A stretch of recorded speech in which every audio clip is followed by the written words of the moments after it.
如果有啲朋友留意到咧，呢10年度啦，我係長期整住副眼鏡喺個頭度嘅，即係如果我出街，我冇可能整翻個髮型出嚟啊，因為方便啊嘛，因為我要睇嘅時候我就攞落嚟。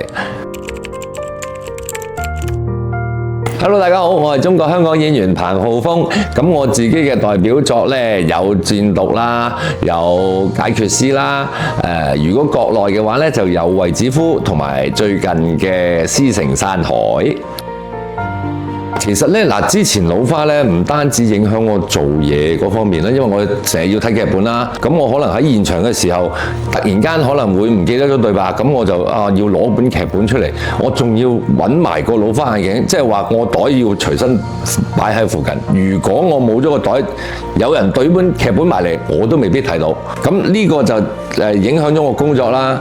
其實日常生活都影響好大，因為點解呢？嗱，我去第二度工作嘅時候，我會去住嗰啲酒店，咁酒店好通常都會用一啲一樽細樽嘅洗頭水啊、護髮素啊、沖涼液啊，咁啊擺咗喺度。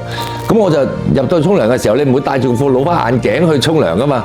咁你入到去睇呢支究竟係乜嘢？我係完全睇唔到嗰啲字嘅。以前我喺香港做眼科嘅檢查或者咩，我都唔會去到做7部機、8部機去 check 隻眼，即係可能最多都係2部、3部機去 check 隻眼嘅啫。但係國內可以有6、7部機，我要做完嗰個檢查，然之後先至可以去做呢個手術。態度方面其實國內已經係嗰個水準已經好高啦，我覺得。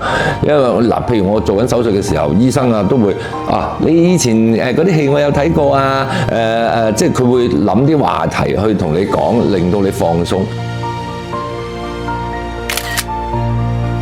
而家最好嘅當然就係話有陣時我拎住手機啊嗰啲，我唔使戴老花眼鏡先。我起碼因為如果有啲朋友留意到咧，我以前係呢10年度啦，我係長期整住副眼鏡喺個頭度嘅，即係如果我出街，我冇可能整翻個髮型出嚟啊！咁我純粹就係插副眼鏡喺度，因為方便啊嘛。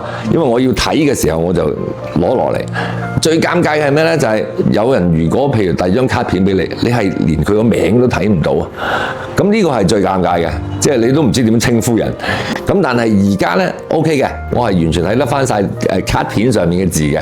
咁所以呢個手術係非常之滿意嘅，其實。